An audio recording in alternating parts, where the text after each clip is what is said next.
you were associated a lot. Madami kang ginawa with Direk Wen. Direk Wen, yes. Anong experience mo with Direk Wen? Paano kanya? Parang is one of the greatest directors, I think, of this generation. He made Vice ganda. Diba? Lingid sa kaalaman ng iba na sinusulat lang nun sa, talaga, ganun hindi, style. walang Hindi ko script. nakatrabaho si Direk Wen. Walang script. Doon kami natuto na walang script, you block yourself.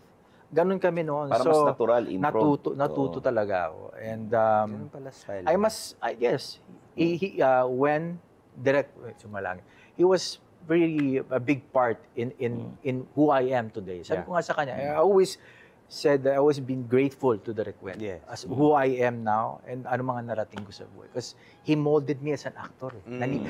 Nung walang nagtiwala siya. Ano mga niya sa'yo? Mga tips niya sa'yo?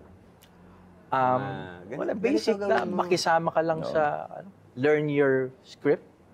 Dumating ka sa oras. Eddie Garcia, dumating ka lang sa oras, alamin mo yung trabaho mo. Then you can never go wrong sa industriya. And then yung mahigpit ba siyang director? Kasi na-under ka sa kanya. Sobra.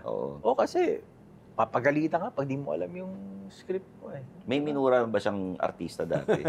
Normal dati yon, di ba? Oo. Diba? Yun, wala na. Bawal na yun. May mga ganun, may nagagawa siyang ganun dati?